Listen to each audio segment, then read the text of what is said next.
இந்த வீடியோ வந்து ஸ்டார்ட் பண்ணுறதுக்கு முன்னாடி நான் ஒரு டிஸ்க்ளைமர் போட்டுக்கிறேன். ஏன்னா இன்றைக்கி என்ன வீடியோன்னு பார்த்தீங்கன்னா, நான் ஒரு அதிரடியான முடிவு எடுத்துருக்கேன். கேக் செய்யலான்ட்டு ஃபஸ்ட் டைம் வந்து ட்ரை பண்ண போகிறேன். எனக்கு செய்யவே தெரியாது எப்படின்ட்டு. ஸோ ட்ரை பண்ணி பார்ப்போம். இன்றைக்கி வந்து ஹஸ்பண்டோட பர்த்டே வேறு. ஒரு வீடியோ பார்த்து ரெஃபரன்ஸ் எடுத்து தான் வந்து நான் கேக் செய்ய போகிறேன். ஸோ எப்படி வரப்போகுதுன்னு தெரியல. ஸோ பார்க்கலாம் எப்படி இருக்குன்ட்டு. வீடியோக்குள்ளே போகலாம்.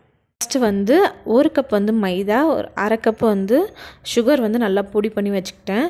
1 டீஸ்பூன் வந்து baking powder, 1/2 teaspoon baking soda எல்லாமே போட்டு நல்லா வந்து ஜலிச்சு எடுத்து வச்சுக்கிட்டேன். இப்போ வந்து வெட் இன்க்ரீடியண்ட்லாம் வந்து ஆட் பண்ணிக்க போகிறேன். ஃபஸ்ட்டு வந்து 1/3 கப் வந்து ஆயில் சேர்த்துக்கிட்டேன். அதே 1/3 கப் கர்டு, 1/2 கப் வந்து பால், 3த்தையும் சேர்த்துட்டு நல்லா ஒன்றா மிக்ஸ் பண்ணிக்கிட்டேன்.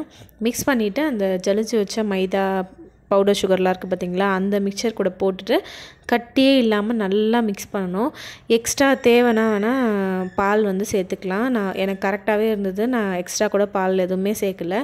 நல்லா கட்டி இல்லாமல் மிக்ஸ் பண்ணிவிட்டு ஒரு பாத்திரம் வந்து இந்த மாதிரி ஃப்ளாட்டான பாத்திரம் என்கிட்ட இருந்தது. ஸோ அதனால் அதில் வந்து லைட்டாக ஆயில் மட்டும் தேய்ச்சிட்டு இந்த பேட்டரை வந்து அதில் சேர்த்துக்கிட்டேன்.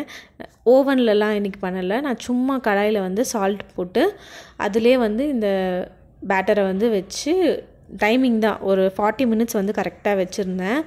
அதுக்குள்ளே பார்த்திங்கன்னா நல்லாவே எனக்கு குக் ஆயிடுச்சு. அதுக்கு முன்னாடி ஃபஸ்ட்டு ஒரு 5 மினிட்ஸ் வந்து ப்ரீ ஹீட் பண்ணுற மாதிரி இந்த மாதிரி சால்ட் கொட்டிட்டு மூடி வச்சுட்டேன்.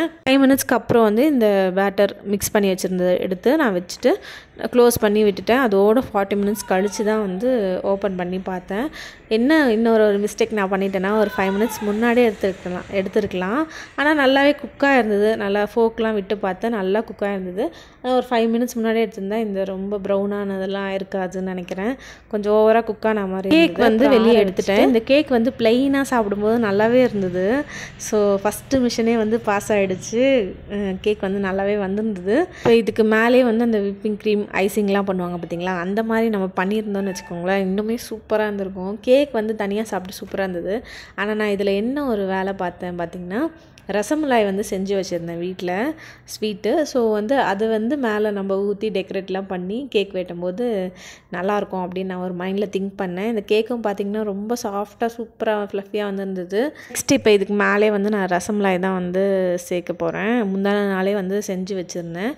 ஸோ அதை வந்து மேலே ஃபுல்லாக வந்து அப்ளை பண்ணிவிட்டு நல்லா கொஞ்சம் நேரம் ஊறட்டும். ஏன்னா நான் இதை ஆஃப்டர்நூன் போல் தான் செஞ்சேன். ஈவினிங் நைட்டு போல் தான் வந்து கேக் வெட்ட போகிறேன். ஸோ ஆஃப்டர்நூன் போல் கேக் மேலே ஃபுல்லாக அந்த லிக்விடெல்லாம் வந்து ஆட் பண்ணிவிட்டு ஃப்ரிட்ஜில் எடுத்து வச்சுட்டேன். அப்போ தான் நல்லா ஊறி இருக்கும் அப்படின்ற ஒரு மைண்ட் செட்டில் நான் அப்படி எடுத்து வச்சுட்டேன். நான் வந்து எக்லெஸ் கேக் தான் பண்ணியிருந்தேன். ஸோ என்கிட்ட திடீர்னு அன்றைக்கி தோணுன மைண்ட் செட் தான், டக்குன்னு எதனா ஒரு கேக் பண்ணலாமே, நான் என்ன பண்ணியிருக்கணும், ஒரு கேக் ஆர்டர் பண்ணியிருக்கணும். ஆனால் நான் வந்து சரி நம்ம பண்ணி தான் பார்ப்போமே, இப்படி தான் வருதா வரலையா அப்படின்றதுக்கு தான் ட்ரை பண்ணேன். பட் ப்ளெயினாக சாப்பிட்டு நல்லா இருந்திருக்கும். இதெல்லாம் மேலே ஆட் பண்ணிவிட்டு அதுக்கப்புறம் சாப்பிடும்போது வந்து ஏதோ கொஞ்சம் ரெண்டும் மிங்கிள் ஆகும்போது என்னமோ மேட்ச் ஆகாத மாதிரியே இருந்தது. ஸோ நெக்ஸ்ட்டு என்ன பண்ணியிருந்தேன், அந்த ரப்டி மாதிரி ரெடி பண்ணி வச்சுருந்தேன். கொஞ்சம் அந்த பாலே வந்து சுண்டை வச்சு கொஞ்சம் திக்கான கன்சிஸ்டன்சியில் எடுத்து வச்சுருந்தேன்.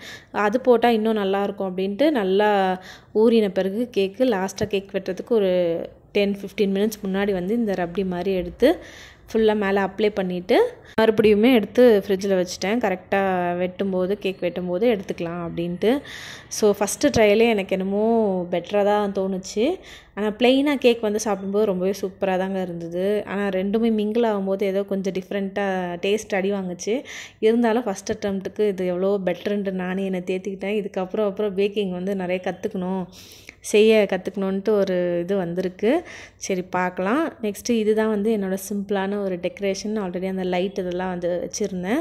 ஸோ இந்த மாதிரி டெக்கரேட் பண்ணிவிட்டு அழகாக கேக்கும் வெட்டி அன்றைக்கி டே வந்து சூப்பராகவே போச்சு. ஹஸ்பண்டும் நல்லா சர்ப்ரைஸ் ஆனாங்க. நெக்ஸ்ட் வீடியோவில் பார்க்கலாம். Thank you all.